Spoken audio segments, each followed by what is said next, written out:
गोली खा लो तो जाने देंगे।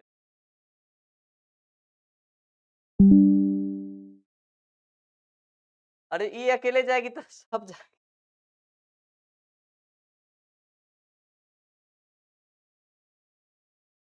हरो जाके ठीक तो नहीं होगा। अच्छा अच्छा, तुम बोलते हो। चलो समझते हैं इस बात को अब।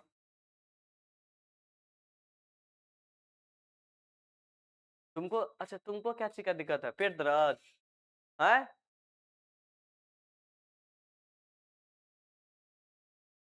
कहाँ बतियाता है सो?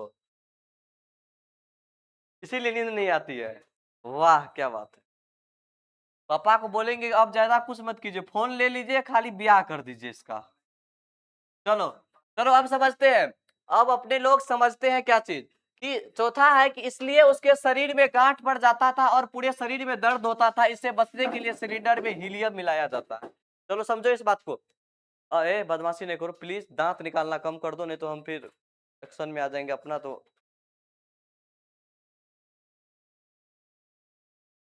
करना है ऐसे।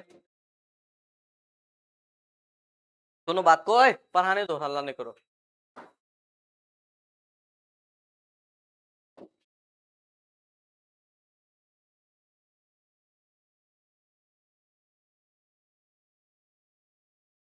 अब गेट लगा दो। तुम लोग हम कह रहे हैं दांत नहीं निकाल, तुम ही लोग का टाइम बर्बाद हो रहा है। बोलो। रिकॉर्ड हो रहा है बाद में। क्या बोलना चाह रहे हैं? इसलिए उसके शरीर में गांठ पड़ जाता था और पूरे शरीर में दर्द होता था, इससे बचने के लिए सिलेंडर में क्या मिलाया गया था?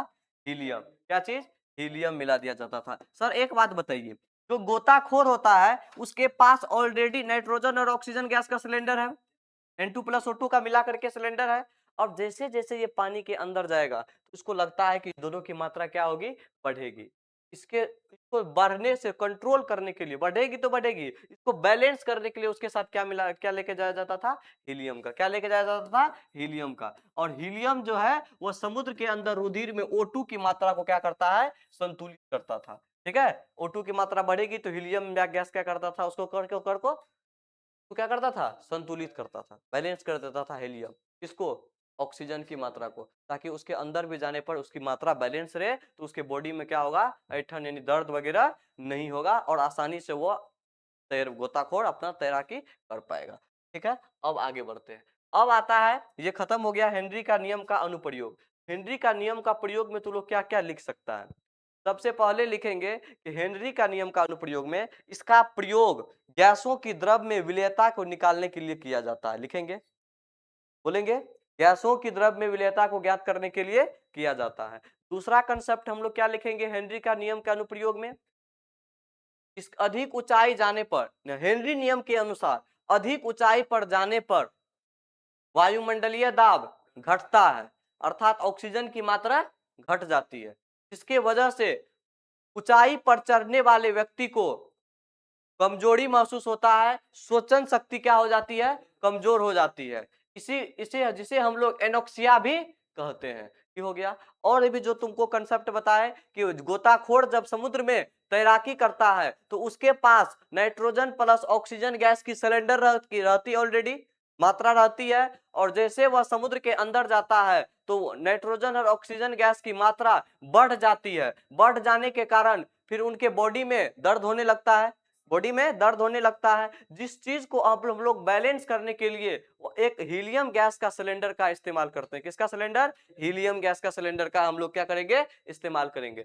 हीलियम गैस का सिलेंडर क्या करेगा? उसके बॉडी में जो भी नाइट्रोजन और ऑक्सीजन की मात्रा है अंदर जाने पर ऑक्सीजन की मात्रा को बैलेंस करेगा। क्या मेरे भाई लिख सकते हो तुम लोग? बोलो कोई दिक्कत? आगे बढ़। अब आता है वाष्पन।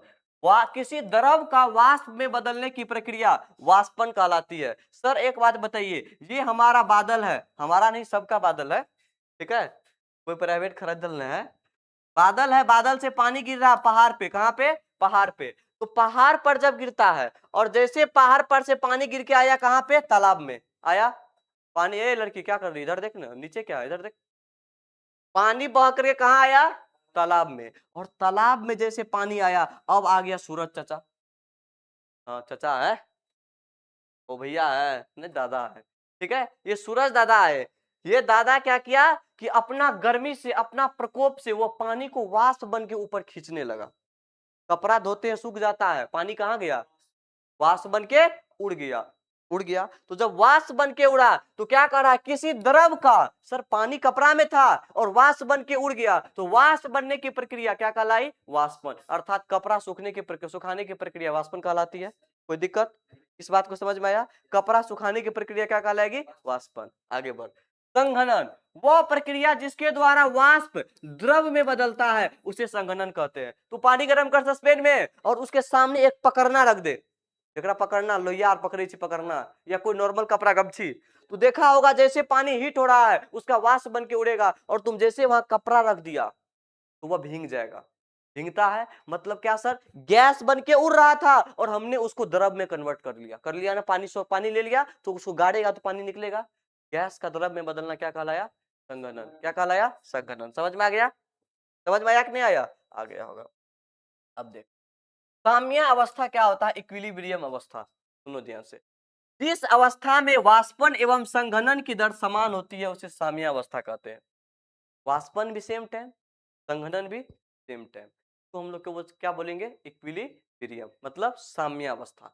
दूसरा आता है वाष्प दाब, वेपर प्रेशर, बहुत इंपॉर्टेंट कंसेप्ट है। वेपर प्रेशर क्या होता है कि बंद पात्र में एक निश्चित ताप पर साम्य अवस्था में वाष्प के द्वारा पात्र पर आरोपित वाष्प दाब का दाब आरोपित दाब वाष्प दाब कहलाता है। मतलब एक बंद बर्तन ले लेते हैं हम लोग, क्या ले लेते हैं, एक बंद बर्तन ले लेते हैं, जो तुमको दहेज में ये ग्लास मिला है चाय पीने के लिए, ठीक है। तो बंद बर्तन में एक निश्चित ताप पर, फिक्स टेम्परेचर, निश्चित ताप है, फिक्स है टेम्परेचर पर साम्य अवस्था में वाष्प के द्वारा पात्र पर आरोपित दाब, मतलब जब ये साम्य अवस्था में है, साम्य अवस्था का मतलब अभी तुरंत बताए, यहाँ पे वाष्पन भी और संघनन की दर दोनों क्या होगी, समान होगी। मतलब जहां वाष्पन होने की प्रक्रिया के जितना टाइम लगेगा उतना ही टाइम कितना किसमें लगेगा, संघनन होने में, ठीक है। तो जहां दोनों का टाइमिंग समान है, रेट समान है, कितना देर में वाष्पन होगी और उतना देर में क्या होगा, संघनन। तो वाष्पन और संघनन का जहां दर समान होता है उसको बोलेंगे साम्य अवस्था। तो उसी के अकॉर्डिंग जो वाष्प दाब होगा, एक बंद बर्तन में जब साम्य अवस्था का केस हो गया, मतलब ये दोनों बराबर हो गया, वाष्पन भी और संघनन भी, ये दोनों क्या हो गया, बराबर, साम्य अवस्था, इक्विलिब्रियम स्टेट पे आ गया। तो जब साम्य अवस्था का केस होगा तो ये बर्तन के अंदर जो दाब आरोपित होगा, क्या आरोपित होगा, दाब, वाष्प के द्वारा जो दाब आरोपित होगा, दाब लगेगा, इसी को हम लोग क्या बोलेंगे, वाष्प दाब। क्या बोलेंगे, वाष्प दाब, वेपर प्रेशर। मतलब ऐसा समझ, सर एक बंद बर्तन ले लेते हैं, ठीक है, कोई बर्तन तो हमें दिख नहीं रहा अभी, नहीं रे, जो हमको यहाँ उपलब्ध है उसी में पढ़ाते हैं, चाहे हमको जो दिमाग में आ जाए उस टाइम वो पढ़ा देंगे। नहीं छोड़ो, छोड़ो छोड़ो, उसका कोई जरूरत है नहीं, खैर अभी उसका कोई जरूरत है नहीं, खैर अभी उसका कोई जरूरत है नहीं, कल देख समझते हैं। कहाँ पे,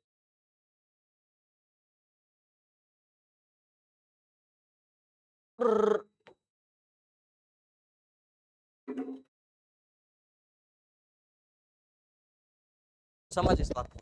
अब इसको बंद कर दिए, ये हमको दहेज में मिला है, ठीक है, इसको बंद कर दिए, के अंदर अगर ये हीट रहेगा, पानी चाहिए देंगे तो क्या होगा,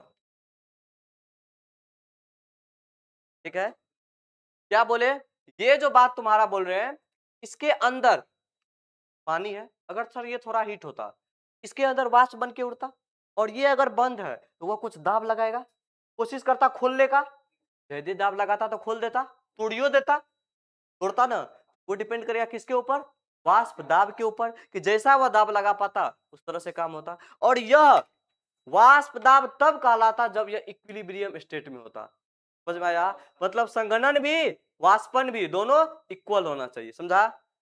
जब गैस का द्रव में विलेयता वो भी इक्वल रहेगा, और क्या चीज, द्रव का वाष्प में बदलना वो भी क्या रहेगा, इक्वल रेट रहेगा दोनों का, तो हम लोग बोल देंगे क्या चीज, साम्य अवस्था। समझ में आ गया ना, चलो ये भी समझ में आ गया वाष्प दाब। आगे बढ़ते हैं, अब आता है राउल्ट का नियम। राउल्ट का नियम क्या कहता है, कि सर्वप्रथम राउल्ट नामक वैज्ञानिक ने द्रव द्रव विलयन के घटकों के आंशिक दाब एवं सबके मोल अंश के बीच संबंध बताया था, जिसे राउल्ट का नियम कहते हैं। जस्ट अपोजिट कर, जस्ट अपोजिट कर, तो किसका किसका हेनरी नियम। गैस का द्रव में विलयन हेनरी नियम, गैस का द्रव में विलयन। जो मेरा बात को ध्यान से सुनेगा बुआ, उसी के दिमाग में बैठेगा बात, नहीं सुनेगो दिमाग से निकलते जाएगा। गैस का द्रव में विलयन था हेनरी में, और हेनरी नियम के अकॉर्डिंग जो उसका मोल आंशिक दाब था, पार्शियल प्रेशर, यह समानुपाती होता था मोल फ्रैक्शन के। लेकिन जस्ट इसका उल्टा, गैस का द्रव में विलयन नहीं, द्रव का द्रव में विलयन है राउल्ट का नियम में। कौन सा राउल्ट का नियम में? द्रव का द्रव में विलयन, वो भी समानुपाती होता है आंशिक दाब और मोल अंश के बीच। फ्रैक्शन टू, क्या समझ में आया ये बात? क्या बोले कि द्रव द्रव विलयन के घटकों के आंशिक दाब एवं उसके मोल अंश के बीच संबंध बताया था, जिसे राउल्ट का नियम कहा जाता है। आगे देखो, इसके अनुसार वाष्पशील द्रवों के विलयन में प्रत्येक घटक का आंशिक वाष्प दाब उसके मोल अंश के समानुपाती होता है। इससे पहले था आंशिक दाब, अब की बार है आंशिक वाष्प दाब। याद रखना, आंशिक दाब और आंशिक वाष्प दाब अंतर है। आंशिक दाब मतलब हो गया कहीं भी लगेगा, वाष्प दाब हो गया या बंद बर्तन में लगेगा, ठीक है, और वाष्प के वजह से लगेगा। और दाब होता है कि वो वाष्प की वजह से नहीं, कुछ और कारण से भी दाब लग सकता है, प्रेशर लग सकता है। क्या कुकर में वाष्प की वजह से दाब लगता है? कुकर में तो हम लोग क्या बोलेंगे? वाष्प दाब। समझ में आया? वेपराइजेशन जिसको कहते हैं, वाष्प दाब। समझ में आया कि नहीं आया? एक सॉलिड एग्जांपल था, ठीक है। अब देखो समझो इस बात को, अगर राउल्ट के नियम के अकॉर्डिंग हम लोग बात करें तो इसके अकॉर्डिंग प्रत्येक घटक का वाष्प दाब उसके मोल अंश के क्या होता है? समानुपाती होता है। हम लोग मान लेते हैं कि दो अंश में द्रव्य विलयन में पहला घटक तथा दूसरा घटक का आंशिक वाष्प दाब। अब जहां से लिखना है अपने लोगों को, ये मत लिखना, यहां तक रहने देना है। इसके बाद लोग लिखा भी दिए हैं, इसके बाद यहां से लिखना। पहला आंशिक वाष्प दाब मान लेते हैं, पहला आंशिक वाष्प दाब, आंशिक वाष्प दाब मान लेते हैं क्या चीज? P1, ठीक है, क्या मान लिए? P1। और दूसरा आंशिक वाष्प दाब क्या मान लेते हैं? दूसरा आंशिक वाष्प दाब, दूसरा आंशिक वाष्प दाब क्या मान लेते हैं? P2। दूसरा आंशिक वाष्प दाब को क्या मान लेते हैं? P2। तब दूसरा आंशिक वाष्प दाब को हम लोग मान लेते हैं क्या चीज?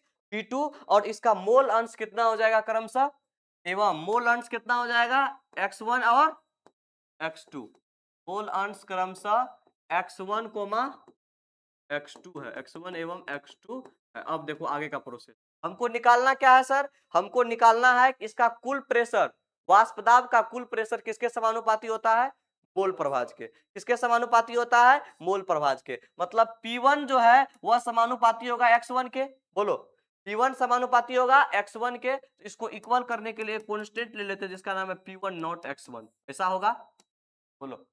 फिर P2 समानुपाती होगा किसके? X2 के। इसको इक्वल करने के लिए एक कांस्टेंट ले लेते हैं, इसका नाम रख देते हैं P2 नॉट, और ये बराबर हो जाएगा X2 के। बोलो, होगा ऐसा? ये कांस्टेंट लेकर के बराबर करेंगे ना, और कोई दिक्कत नहीं ना? तुमको ये पता नहीं चला कांस्टेंट कहां से ला दिया आप? ये नहीं पता नहीं चला? ये कांस्टेंट है, कांस्टेंट, ठीक है। इसका उपयोग होगा P1 नॉट और P2 नॉट का, ठीक है। अब समझो इस बात को, टोटल इसका उपयोग कहां होगा। ये P1 नॉट जो है यह शुद्ध अवस्था में पहला घटक का वाष्प दाब है। ये पहला घटक का वाष्प दाब हो गया शुद्ध अवस्था में, ठीक है।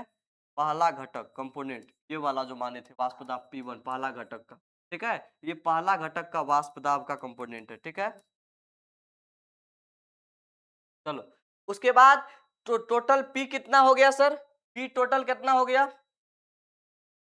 P टोटल, P टोटल कितना हो गया? कुल P1 not, P1 not X1 plus P2 not X2। बोलो, हुआ ऐसा? P कुल हो गया इतना। उसके बाद समझो, तो अगर हमको सर इसमें पता है कि मोल फ्रैक्शन का मान सेम होता है, पता है कि नहीं पता है? Mole fraction X1 plus X2 बराबर 1 होता है मोल प्रभाज से, X1 प्लस X2 बराबर 1 होता है। तो अब हम लोग इसमें क्या करने वाले हैं, इस बात को समझो। तो X1 बराबर क्या हो जाएगा? 1 माइनस X2। कोई दिक्कत यहाँ पे? अब देखो, तो P कुल बराबर निकाल लेते हैं सर। P1 नॉट X1 को क्या लिख सकते हैं? P1 not 1 minus X2 plus P2 not X2। बोलो, लिख सकते हैं? अब इसको अगर हम लोग बाहर करें तो P1 not minus P1 not x2 plus P2 not x2, क्या ऐसा करेंगे? बोलो, ऐसा हम लोग करेंगे।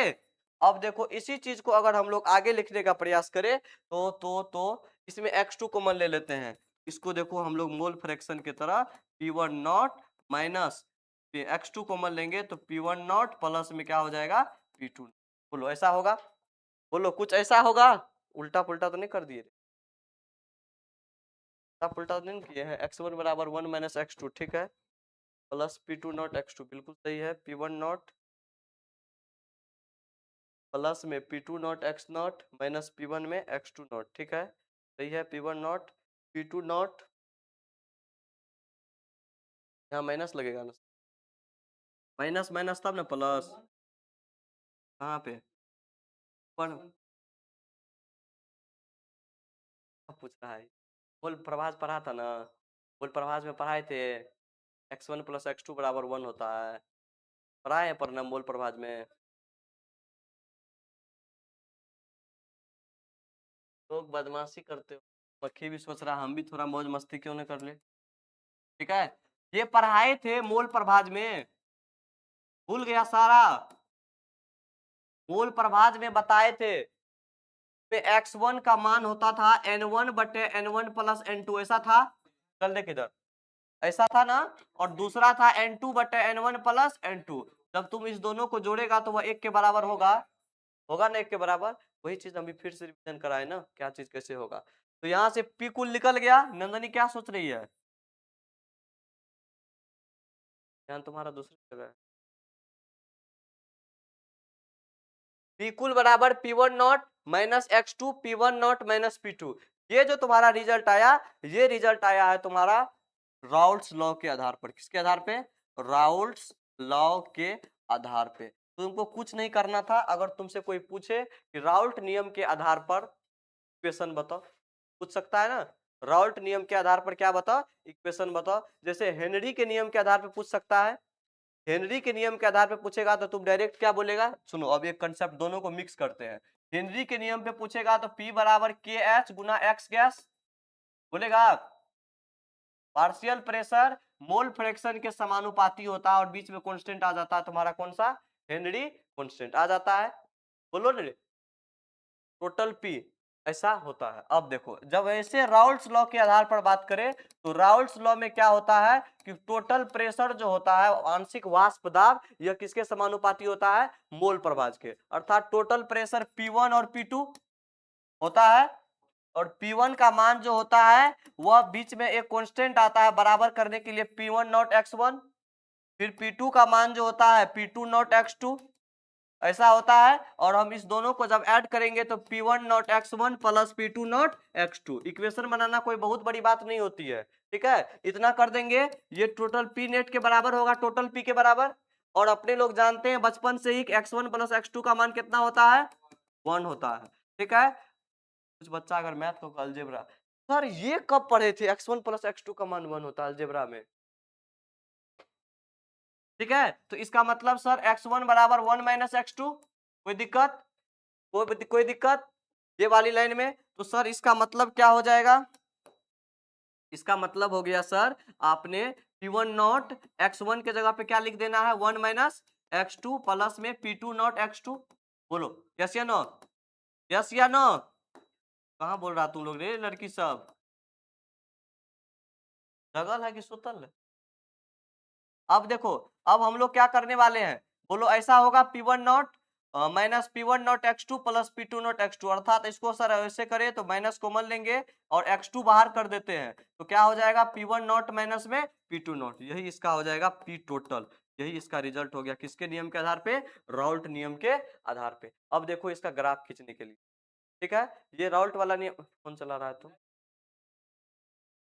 अभी देखो ना, एक बात मेरा जो है करे ना, जैसे मत देखो कुछ भी, चुपचाप जो छूट गया, जो चल रहा उसको ध्यान दो।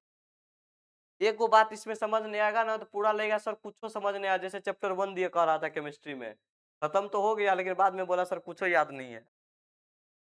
अब हम टाइम बर्बाद वन शॉट दे करके नहीं करेंगे, हमको उतना मेहनत नहीं करना। हम देख रहे हैं तो लोग का हाल बहुत पड़ता है, कुछ नहीं है। हम खाली पढ़ा देते हैं।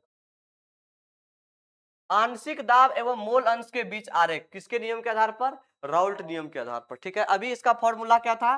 पी नेट बराबर पी टोटल जो होगा वह किसके बराबर होगा?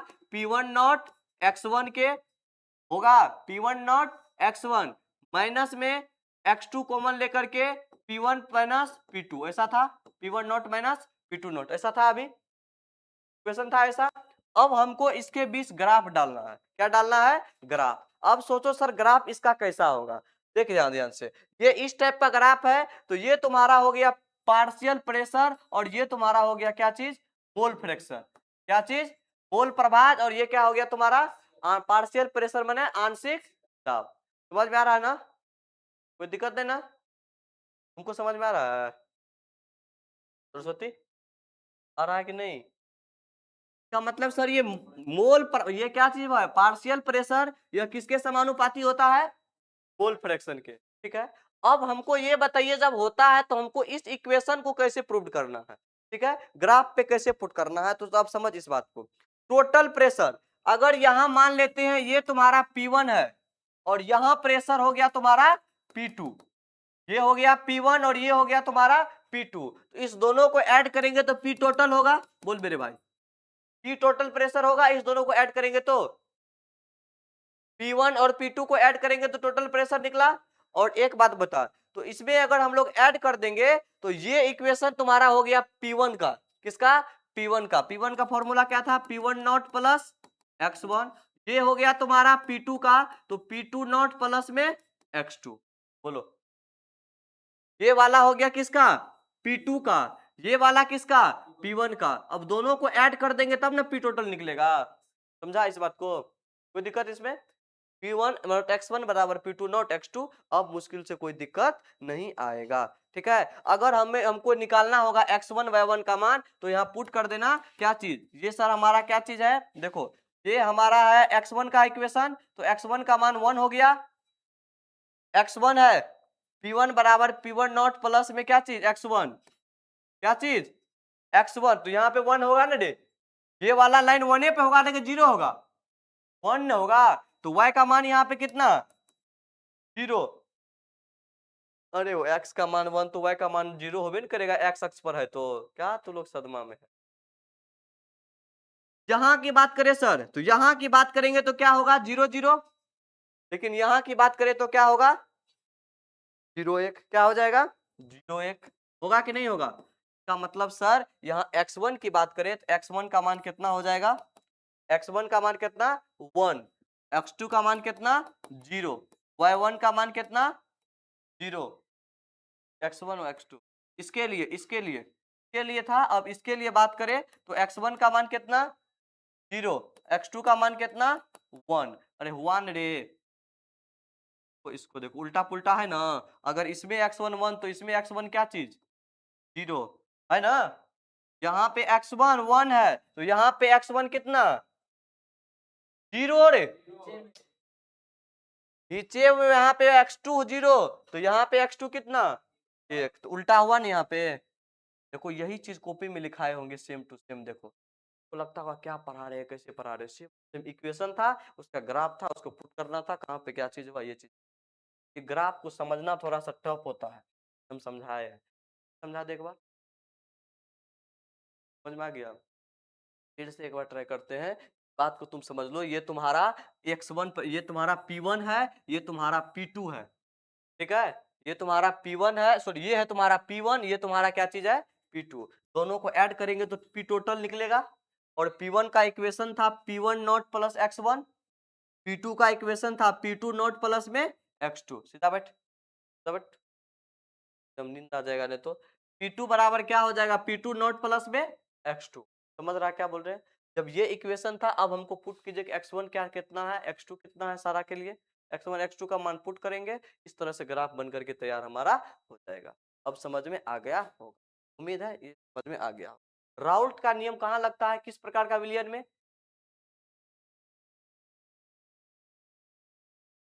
द्रव द्रव विलयन में। गैस से द्रव में हेनरी नियम, याद रखना। गैस का द्रव में विलयन के लिए हेनरी का नियम, और द्रव का द्रव में विलयन के लिए राउल्ट का नियम। किसका नियम? राउल्ट का नियम। तो द्रव द्रव विलयन में किसका नियम लगता है? राउल्ट का। गैस का द्रव्य विलयन के लिए किसका नियम लगता है? हेनरी का। ये वाला कॉन्सेप्ट क्लियर? कोई दिक्कत? अब है इसका सीमा, ये कहां तक उपयोग हो सकता है और कहां पे फेल कर जाएगा, समझो इस बात को। यह केवल तनु विलयन पर लागू होता है। तनु विलयन किसे कहते हैं? हेलो, तनु विलयन। टैग की मात्रा अधिक, क्या बोलेंगे? तनु विलयन। मतलब क्या सर? जिसमें पानी की मात्रा अधिक हो उसको कौन सा विलयन बोलेंगे? तनु विलयन बोलेंगे। और सांद्र विलयन में जिसमें विलय की मात्रा अधिक हो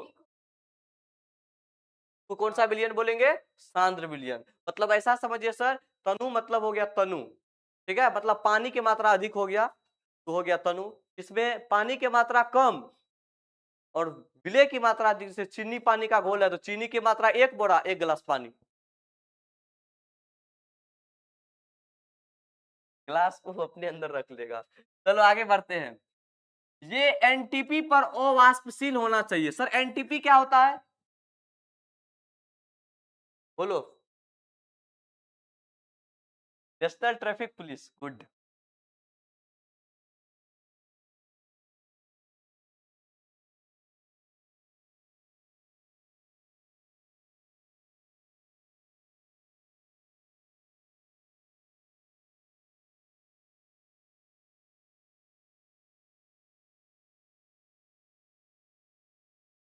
क्या से लिखे? मतलब इसको बोलेंगे सामान्य ताप एवं दाब, ठीक है, जिसको रूम टेम्परेचर भी कहते हैं ना अपने लोग, रूम टेम्परेचर कहते हैं ना रे। कितना डिग्री सेल्सियस?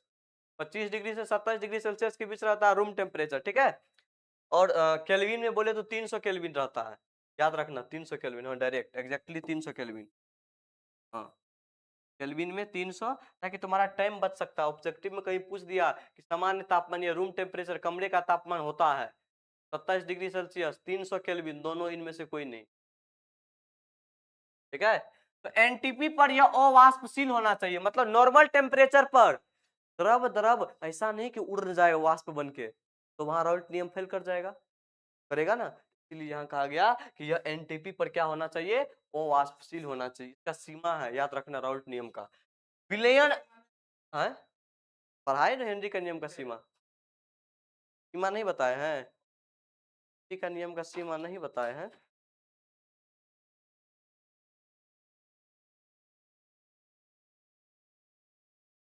तो अभी बता, तुरंत बता देते हैं। उसके बाद तीसरा है विलायक एवं विलेय का रासायनिक अभिक्रिया नहीं होना चाहिए। ऐसा नहीं हो कि विलायक और विलेय दोनों को मिलाए हो गया अभिक्रिया, तो बनने का कुछ और बन जाएगा कुछ और। युद्ध हो रहा है चाइना पाकिस्तान में, पैदा ले लिया इंडिया, संभव नहीं है। कोई बात नहीं, मुंह से निकल गया तब उसको डिलीट नहीं किया जा सकता, जो शब्द निकल गया वो वापस नहीं हो सकता है। चलो उसके बाद एक मिनट समझ के लिए हमको कितना बेलना बेलना पड़ेगा एगो वीडियो को अथी करने के लिए, पता है एगो बात, अगर वीडियो कंप्यूटर में घुसा है, क्लिप चैम्प एक ऐप आता है, उस पर ले जाओ, उसके बाद वहां से एक्सपोर्ट होने में भर दिन लग जाता है, इसलिए हम नहीं करते हैं। उस आलोक सर का जो वीडियो दूग हो गया, नहीं ना हुआ, हर दिन 2 दिन हम कंप्यूटर भर दिन ऑन रखे थे उसके। देखो हेनरी नियम का सीमा अगर नहीं पढ़ाए हैं तो अभी हम बता देते हैं, अगर लिखा दिए हैं हेनरी नियम की सीमाएं। तो हेनरी नियम क्या होता है? इसका सीमा है कि यह केवल द्रव में अल्प विलेय गैसों पर ही हेनरी नियम लागू होता है। द्रव में गैस का विलेयता, यही ना हेनरी नियम है। द्रव में गैस को घोलना है तो हेनरी नियम है, लेकिन कैसा गैस घुलेगा? ज्यादा मात्रा का गैस या अधिक मात्रा का गैस? तो कम मात्रा का गैस, दोनों तो सेमे बोले, ज्यादा अधिक सेमे हो गया ना, कम मात्रा का या अधिक अधिक मात्रा का? तो जवाब है सर, यह कम ही मात्रा के गैस तक लागू हो सकता है, कम मात्रा में विलेय गैस की होनी चाहिए, ठीक है। जब ये अधिक मात्रा में हो जाएगा तो इसका सीमा क्रॉस हो गया, मतलब ये लागू नहीं होगा। दूसरा समझ, फिर दांत निकल रहा है। दूसरा समझ कि द्रव में घुलनशील गैस पर हेनरी नियम लागू नहीं होता है। अगर द्रव में कोई गैस घुल गया तो वहां पे हेनरी नियम लागू नहीं हो, ठीक है। वो घुलना नहीं चाहिए, मतलब पूरा पूरी मिलना नहीं चाहिए एग्जैक्ट, कि मिल करके पता चले गैस पते नहीं है कुछ, खाली पानी का पानी रह गया। तो ऐसा जब कंडीशन होगा तो वहां पे हेनरी का नियम लागू नहीं होगा। तीसरा लिखा है अधिक दाब पर हेनरी नियम लागू नहीं होता है, यह आंशिक दाब पर ही लागू होता है। आंशिक माने कम दाब, अधिक दाब पर लागू हेनरी नियम नहीं होता है। अधिक ताप पर भी लागू नहीं होता है। जो गैस द्रव में घुलकर अपने अणु में कोई परिवर्तन करता है तो उस पर हेनरी नियम लागू नहीं होता है। कोई गैस द्रव में घुल गया और घुल करके अपने अणु में परिवर्तन कर लिया, अणु में मतलब क्या चीज, जो चीज वो परिवर्तन नहीं करता है। क्या लिखा है, जो गैस द्रव में घुलकर अपने अणु में कोई परिवर्तन नहीं करता, बात वही चीज हुआ। अगर अपना परिवर्तन कर लेगा तो अभिक्रिया करके कर सकता है ना, अभिक्रिया करके नहीं करेगा तो ऊपर में ही हम सारा कॉन्सेप्ट बता दिए कि वो अभिक्रिया अगर कर रहा है कहीं ना कहीं वहां हेनरी नियम लागू नहीं हो। समझ में आया मेरी बात, कोई दिक्कत इसमें? ठीक है, अब देख समझ, अब इस बात को आगे समझते हैं। ठीक है, अब आता है सर आदर्श विलयन क्या होता है, आइडियल सॉल्यूशन। आदर्श विलयन क्या होता है समझो इस बात को। टाइम 11:30 हुआ, आधा घंटा टाइम है। आदर्श विलयन को समझो, वैसा विलयन जो सभी ताप एवं दाब पर राउल्ट के नियम का क्या करता है, पालन करता है। राउल्ट का नियम कौन सा चीज के लिए लागू होता है, द्रव द्रव विलयन के लिए। कौन सा चीज के लिए, द्रव द्रव विलयन के लिए लागू होता है। ठीक है, और हेनरी नियम गैस का द्रव में विलयन के लिए।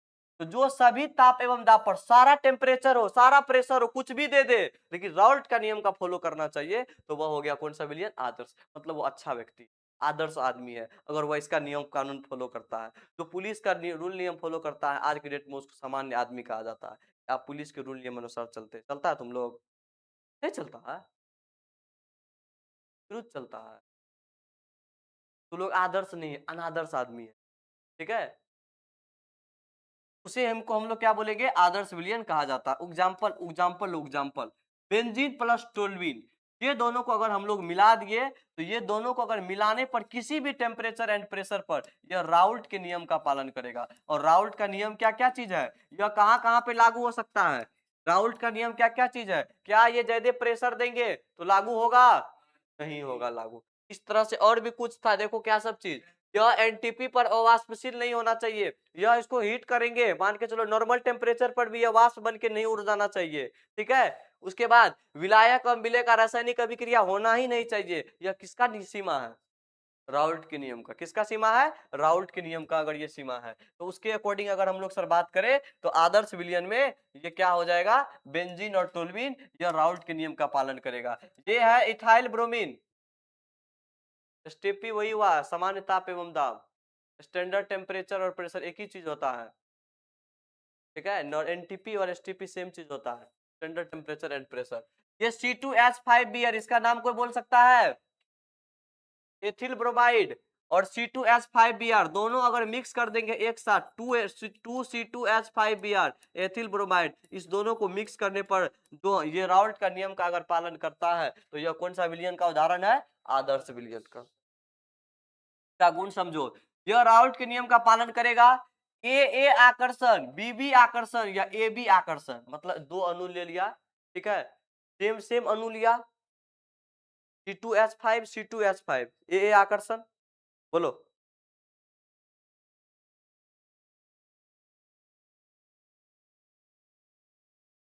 ए सेम सेम, ए आकर्षण सेम सेम, बी आकर्षण सेम सेम, डिफरेंट आकर्षण, डिफरेंट डिफरेंट आकर्षण, ए बी आकर्षण। ये अगर तीनों बराबर है, यह तीनों राउल्ट के नियम का क्या कर रहा है, फॉलो कर रहा है। डेल्टा भी मिक्सचर बराबर जीरो, मतलब उसके वॉल्यूम में चेंज इन, जो कुछ भी चेंज करोगे वह जीरो के बराबर होगा। अंदर अंदर जो भी चीज कुछ मतलब उसका जो शेप होता है, वॉल्यूम आयतन, वह चेंज नहीं होना चाहिए। ठीक है, वह जैसा है वैसा ही रहना चाहिए। डेल्टा एच मिक्सचर, टेम्परेचर भी वैसा ही वैसा रहना चाहिए। डेल्टा एच है यहाँ चेंज इन इंथैल्पी, जो 11th क्लास में पढ़ने के लिए रहता है। ठीक है, उसके बाद यह दोनों घटकों का संरचना एवं आकार लगभग समान होना चाहिए। ठीक है, जो ए और बी है, ए और बी है, दोनों का संरचना आकार लगभग कैसा होना चाहिए, सेम होना चाहिए, बराबर होना चाहिए। ऐसा नहीं एगो हो गया इतना बड़ा, एगो इतना ही बड़ा, तो वो पॉसिबल नहीं है। समझ में आया क्या बोले, इस तरह से यह क्या हो गया, आदर्श विलयन का गुण हो गया। हम मानते हैं तुमको पढ़ने में थोड़ा बोरिंग लगेगा ये सब चीज, क्यों जानते हो, क्योंकि तुमको ये सब चीज दिखता नहीं है, ये सब अंदर का चीज है। दिख रहा है कहीं पे ये अगल बगल, नहीं ना, नहीं दिखता है, ये अंदर का चीज है। जब गैस का द्रव में विलेयता होगा तो हेनरी नियम का इस्तेमाल होता है। ठीक है, उसी तरह से जब द्रव को द्रव में मिलाएंगे, मतलब क्या, जैसे देखो एग्जांपल में जैसे है ये तुम्हारा C2H5Br में इथाइल ब्रोमाइड, ठीक है, एथिल ब्रोमाइड जो है, इसको अगर दोनों को मिला रहे हैं तो द्रव को द्रव में ही मिला रहे हैं ना, तो द्रव को द्रव में मिला रहे हैं तो यह किस नियम का फॉलो करेगा? राउल्ट के नियम का। कौन सा नियम? राउल्ट के नियम का फॉलो करेगा। उसके बाद आता है सर अनादर्श विलयन क्या होता है, समझो इस बात को। नॉन आइडियल सॉल्यूशन, ध्यान दे, जो राउल्ट के नियम का पालन नहीं करता उसको कौन सा विलयन बोलेंगे? अनादर्श विलयन कहते हैं। एग्जाम्पल हो गया तुम्हारा ये चीज CH3CO CH3 प्लस CH2, मतलब अलग अलग रहना चाहिए, सेम सेम नहीं है। जैसे यहाँ देखो ये वाला चीज, ये आकर्षण बराबर नहीं होगा बीबी आकर्षण, और ये भी बराबर नहीं होगा किसके? ए बी आकर्षण के। जब तुमको ऐसा दिख जाए तो समझ जाना वह कौन सा चीज है?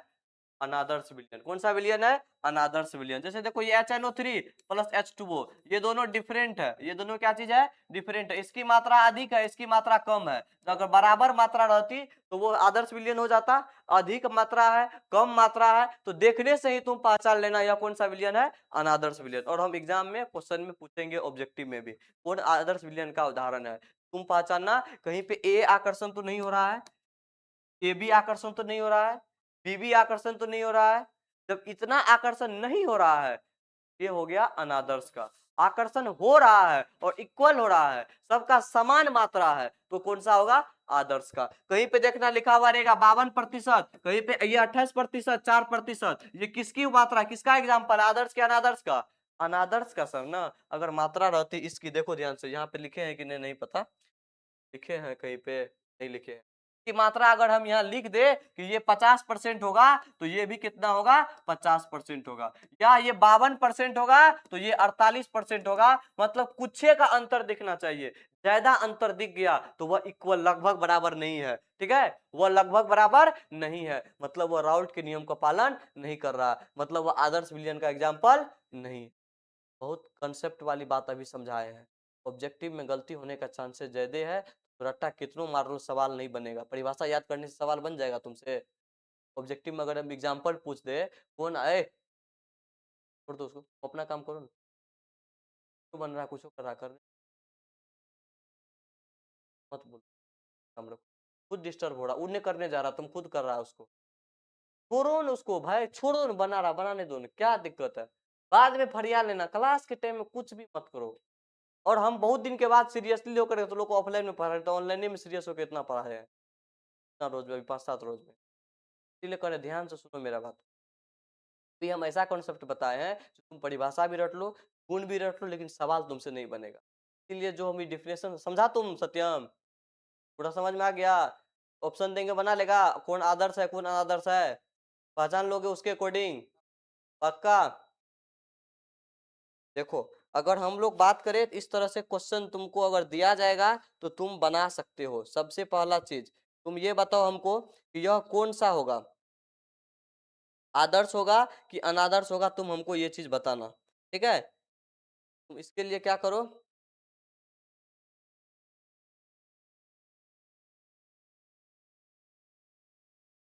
आदर्श से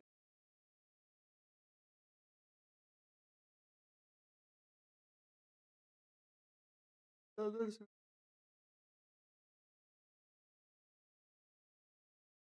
आदर्श विलयन का ही है। चलो तो देंगे आगे, क्वेश्चन देंगे बनाने के लिए, लेकिन ये बात समझ में आ गया, कर लेगा कवर। अब देखो अनादर्श विलयन क्या होता है ये भी बता दिए, इसका गुण भी बता दिए। अब एक चीज समझ, अनादर्श विलयन का ये भी हो गया, ये बता रहे थे अभी। ये ऐसा होगा, इसका डेल्टा भी mixture zero, delta H mixture zero, मतलब सर इनका भी जो कंडीशन है आपके अकॉर्डिंग डेल्टा भी मिक्सचर और डेल्टा एच मिक्सचर, यहाँ पे मिस्टेक हुआ, नॉट इक्वल टू जीरो होगा, लगा लेना, तो लोग लगा लिखा होगा, ठीक है। ये जीरो के बराबर नहीं होना चाहिए, मतलब आप इसमें कुछ भी छेड़छाड़ कर सकते हैं, परिवर्तन कर सकते हैं। उसके बाद इसमें अवयव का संरचना एवं आकार में अंतर होता है, अभी तुरंत बताए। मात्रा अगर डिफरेंट है तो समझ जाना कौन सा विलयन है, अनादर्श विलयन। जैसे यहाँ 68 है, यहाँ कितना है 32, मात्रा किसी की मात्रा अधिक है, किसी की मात्रा कम है, तो यह कौन सा विलयन हो गया, अनादर्श विलयन। कॉन्सेप्ट समझ में आया? धनात्मक विचलन प्रदर्शित करने वाला विलयन का गुण। अनादर्श विलयन दो प्रकार का विचलन प्रदर्शित करता है, ठीक है। अनादर्श विलयन जो होता है, अनादर्श विलयन यह दो प्रकार का विचलन दिखाता है, कभी कभार यह पॉजिटिव दिखाता है, कभी निगेटिव। ये भी एक नंबर का दोगला आदमी है, ये कभी कभार अच्छा रहता है, कभी कभार बुरा बन जाता है। ठीक है, ये कभी पॉजिटिव शो करेगा, कभी क्या शो करेगा, निगेटिव। समझ रहा क्या बोल रहे हैं, कभी ये कैसा शो करेगा, पॉजिटिव, और कभी ये कैसा शो करेगा, निगेटिव। सर अगर कभी ये पॉजिटिव शो कर रहा है, कभी ये निगेटिव शो कर रहा है, तो अब ये बताइए किस केस में पॉजिटिव शो करेगा और किस केस में निगेटिव शो करेगा। अब देखो समझो इस बात को। तो ये जो होता है धनात्मक विचलन प्रदर्शित करने वाला विलयन का गुण, ये पहला इसका कंडीशन है कि यह इस केस में शो करेगा। तो समझो इसका पहला कंडीशन क्या है। इसका पहला कंडीशन है तुम्हारा कि इसमें जो आकर्षण होगा, क्या इसमें हम लिखे नहीं है,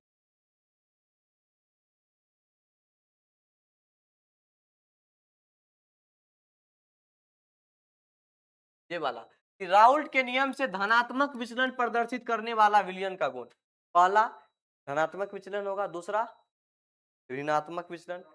कौन सा विलयन का, आदर्श की विलयन का, अनादर्श का, अनादर्श विलयन का होगा। अब देखो अनादर्श विलयन में धनात्मक कब होगा उसका कॉन्सेप्ट समझो। ठीक है, धनात्मक कब होगा समझो, कि जब ए बी आकर्षण से बड़ा होगा, ए आकर्षण और बी बी आकर्षण। मतलब समझिए इस बात को सर, दो सेम कंपाउंड ए आकर्षण, ये दो सेम कंपाउंड का आकर्षण अगर बड़ा है, किसके आकर्षण से, दो डिफरेंट कंपाउंड के आकर्षण से, तो समझना कौन सा डेविएशन हो रहा है, विचलन हो रहा है। कौन सा विचलन हो रहा है, धनात्मक। जैसे कि एग्जांपल ले लेते हैं, जैसे एक एग्जांपल ले लेते हैं, CH3OH, CH3OH प्लस में H2O, ये पानी के साथ है, ये डिफरेंट वाला है। ये क्या चीज है, डिफरेंट वाला। मान ले इसकी मात्रा है 20% और H2O की मात्रा है 80%। यह कौन सा विलयन है, आदर्श क्या अनादर्श, कौन सा विलयन है, अनादर्श विलयन। जब सर ये आपका अनादर्श विलयन है, और इसी तरह से ले लेते हैं ClCl, क्या चीज, ClCl, या फिर C2H5OH, C2H5OH। अब मेरे भाई तुम इस बात का जवाब दो, ये तो है सर अनादर्श विलयन, ये भी है, ये भी है तुम्हारा, सॉरी आदर्श विलयन है। ये कौन सा विलयन है, आदर्श विलयन, सेम मात्रा है, लेकिन ये ए आकर्षण है ए आकर्षण, सेम सेम का अट्रैक्शन है। तो ये जो तुम्हारा ए आकर्षण है, इसका मान अधिक होना चाहिए इसके मान से, तब जो डेविएशन होगा कौन सा होगा, पॉजिटिव वाला। यहाँ पे देखो यही चीज लिखा हुआ है, जस्ट इसका रिवर्स, जस्ट इसका रिवर्स। अगर ए बी आकर्षण का मान इससे अधिक हुआ, तो वह कौन सा डेविएशन होगा, निगेटिव, ऋणात्मक डेविएशन होगा। विचलन को अंग्रेजी में डेविएशन कहते हैं। ठीक है, विचलन को अंग्रेजी में डेविएशन, डेविएशन लैंग्वेज समझ में आएगा ना, कोई दिक्कत है ना, अंग्रेजी वर्ड यूज किए डेविएशन, तो कोई दिक्कत नहीं होनी चाहिए। ठीक है, उसके बाद समझ के बाद, इसमें डेल्टा भी पॉजिटिव होना चाहिए, डेल्टा भी क्या होना चाहिए, पॉजिटिव। मतलब उनमें कुछ चेंजेस हुआ तो बड़ा चेंजेस होना चाहिए, पॉजिटिव होना चाहिए वो चेंजेस, इसमें भी ये भी पॉजिटिव। ये P1 का जो मान है, ये P1 बराबर होता था P1 नॉट X1। अगर पॉजिटिव विचलन हो रहा है तो ये P1 का मान बड़ा होगा, मतलब जो पार्शियल वाष्प दाब होता था ना, आंशिक वाष्प दाब, यह जो होगा मान बड़ा होगा इसका, तो ही होगा पॉजिटिव विचलन। अगर वाष्प दाब का मान छोटा है तो वह कौन सा विचलन होगा, नेगेटिव वाला। टोटल प्रेशर ये भी बड़ा होना चाहिए, पी टोटल जो होगा ये भी बड़ा होना चाहिए टोटल प्रेशर से, तब वो जो होगा वो क्या चीज हो जाएगा, पॉजिटिव डेविएशन। क्वथनांक निम्न हो जाता है, इसमें क्वथनांक निम्न हो जाता है पॉजिटिव में, याद रखना।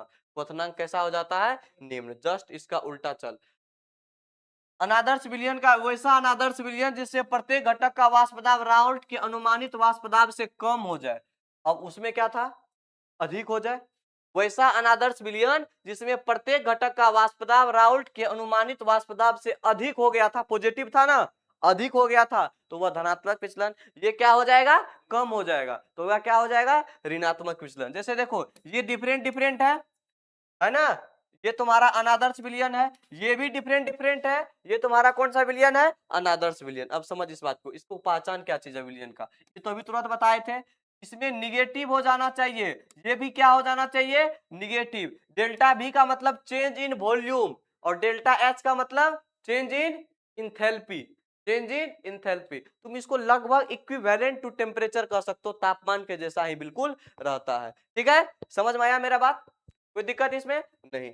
उसके बाद ये वाला स्मॉल होना चाहिए, अभी जो बताए थे जस्ट उसका अपोजिट, ये भी स्मॉल होना चाहिए, और इसका क्वथनांक क्या हो जाता है, क्या मेरी बात समझ में आई, बोलो, समझ में आ गया। अब रह गया दो टॉपिक जो कि हम थोड़ा सा खत्म कर देते हैं।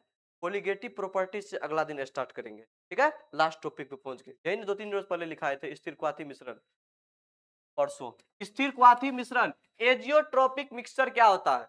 वैसा मिश्रण जिसका एक निश्चित क्वथनांक हो तथा जिसका वाष्प पदार्थ एवं द्रव में अवयव का अनुपात समान हो, स्थिर क्वाथी मिश्रण का।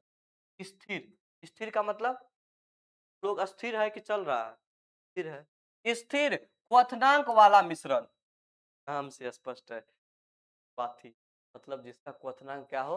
अस्थिर हो। कौन सा मिश्रण बोलेंगे? स्थिर क्वाथी। देखो जिसका एक निश्चित, नाम से स्पष्ट है, का वाष्प एवं द्रव में अवयव का अनुपात समान हो।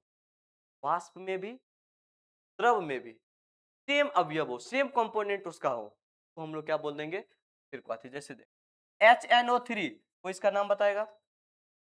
HNO3 का नाम हिंदी? हाइड्रोजन।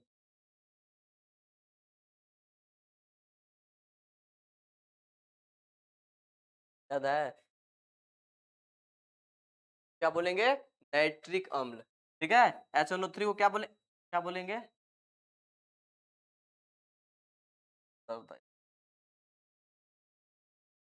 क्या बोलेंगे इसको रे? नाइट्रिक अम्ल बोलेंगे, ठीक है। और H2O को क्या बोलेंगे? जल। तो सर ये नाइट्रिक अम्ल के साथ जब जल घुलता है तो हम लोग इसको क्या बोलेंगे? 68% और 32%, मतलब 68% किसकी मात्रा है? HNO3 की। जल की कितनी मात्रा है? 32%। शशिकांत एक गिलास पानी ले। फिर ये H2O है और HCl है, इसकी मात्रा इतनी है और इसकी मात्रा इतनी है। फिर उसी तरह से C2H5OH H2O है, इसकी मात्रा 95% है, इसकी मात्रा 5% है। मतलब क्या हो गया सर? जिस जो भी एक फिक्स क्वथनांक पर, क्वथनांक किसे कहते हैं? जिस ताप पर कोई पदार्थ उबलना प्रारंभ कर दे उसी को उसका क्या कहेंगे? क्वथनांक कहेंगे, ठीक है। तो ये फिक्स क्वथनांक पर क्या होता है? मिश्रित रहता है, और जिसका वाष्प एवं द्रव में अवयव का अनुपात, अवयव मतलब समझता है? कंपोनेंट, जो चीज मिलाए है ना वह कंपोनेंट है। टुकड़ा इसको कहते हैं, जो चीज मिला हुआ है उसका टुकड़ा, उसका अनुपात जो रहता है, रेशियो, मतलब सेम मात्रा में मिला है। जैसे जितना चीनी मिला हुआ उतना ही क्या मिला होगा? पानी मिला होगा। इसका कंपोनेंट सेम मात्रा में मिला हुआ है, तो इस प्रकार का जो मिश्रण रहता है उसको हम लोग क्या बोल देंगे? स्थिर क्वाथी मिश्रण बोल देंगे। जैसे देखो यह 2 प्रकार का होता है। अनुसंख्य, एक मिनट जी आगे बढ़ गए। स्थिर क्वाथी मिश्रण कितने प्रकार का? 2 प्रकार का होता है। कौन कौन? लगता है बीच में कोई टॉपिक किया या इधर उधर हो गया।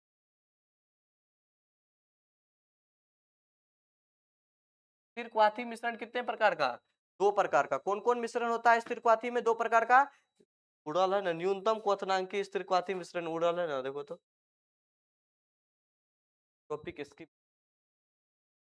न्यूनतम क्वथनांकी कहाँ है? नहीं, स्थिर क्वाथी मिश्रण एक अलग चीज है।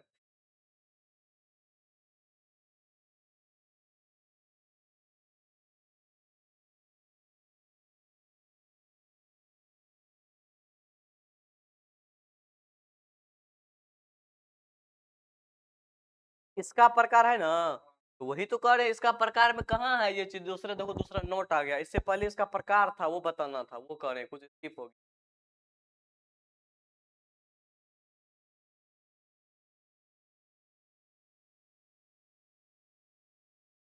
कर लिए।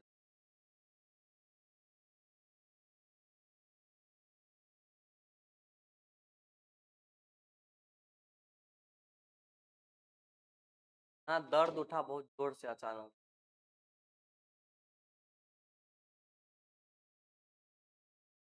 जब ये छाती साइड मेरा दर्द हो रहा था, क्या होगा तैयार कर। अभी तक मेरा बॉडी क्या बुखार उखार लगता है अभी तक पूरा।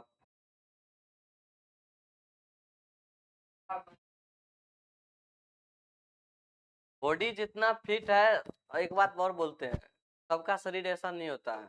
जैसा खाएंगे मेरा शरीर वैसा बने, ऐसा चीज कुछ भी खाएंगे फिट करता है। कुछ भी खा लेंगे शरीर में हानि नहीं हो रहा है, पूरा फिट। जहर भी पी जाएंगे तो मरना तय है, वो तो फिक्स है। कम मात्रा में तो नहीं पचेगा, जहर नहीं। एक करेला का जूस पी के दिखा दो तब बुझेगा कम मात्रा, ज्यादा पी के कम मात्रा में तो सब कुछ। चलो चल देख इधर, इसका दो प्रकार होता है, किसका? स्थिर क्वाथी मिश्रण का दो प्रकार। इसका दो प्रकार होता है, जिसको हम लोग पहला बोलते हैं न्यूनतम, न्यूनतम गलत बात है, क्वथनांकी स्थिर क्वाथी मिश्रण, ठीक है, न्यूनतम क्वथनांकी स्थिर क्वाथी मिश्रण। अब समझो इस कॉन्सेप्ट को क्या होता है। सर ये मिश्रण क्या होता है कि जिसका क्वथनांक कैसा हो? न्यूनतम हो। और इसमें क्या था स्थिर क्वाथी में? जिसका क्वथनांक स्थिर हो, निश्चित हो। और क्या चीज, और इससे पहले क्या बताए थे? वाष्प दाब में घटक, वाष्प दाब का घटक किसका किसका? वाष्प एवं द्रव में अवयव का अनुपात, घटक का जो अनुपात होगा वह क्या होगा? बराबर होना चाहिए। ये था तुम्हारा स्थिर क्वाथी में। तो इसमें क्या होगा कि न्यूनतम क्वथनांकी वाले में कि वैसा मिश्रण जिसका क्वथनांक उसके घटक से कैसा हो? कम हो, उसी को हम लोग क्या बोलेंगे? न्यूनतम क्वथनांकी घटक। जैसे C2H5OH प्लस में क्या चीज? H2O। तो ये अगर तुम्हारा 95% है तो ये कितना है? 5%। तो घटक इसमें कम हो गया ना? कम हुआ कि नहीं हुआ? हो गया सर। और दूसरा आता है अनुसंख्य गुणधर्म। दूसरा क्या नाम आ गया? अनुसंख्य गुणधर्म। मेरे भाई यहाँ से अब नया टॉपिक चालू हो रहा है, ये कोलिगेटिव प्रॉपर्टीज। एग्जाम के व्यू से बहुत बड़ा इंपॉर्टेंट टॉपिक है, और ये तुमको 1 से 2 पेज में एग्जाम में पूछेगा। देखने 2 पेज का 2.5 पेज का टॉपिक है पूरा पूरी, अगर तीनों जा सकता है अगर अच्छा से पढ़ेंगे तो इसके बारे में हम लिखाएंगे 4 प्रकार, और चारों का चारों विस्तार से पढ़ने, ठीक है। लेकिन एक शर्त पर हम आगे बढ़ेंगे कल, जब हमको तुम लोग यहाँ तक पूरा पूरी एग्जैक्टली सुना दोगे सारा चीज, ठीक है। कल हम यहाँ तक सुनेंगे स्थिर क्वाथी मिश्रण पूरा, स्थिर क्वाथी मिश्रण में न्यूनतम वाले से पहले हम पूरा चैप्टर 2 लेंगे। मैथ वाले रुक जाओ, बायो वाले चल जाओ।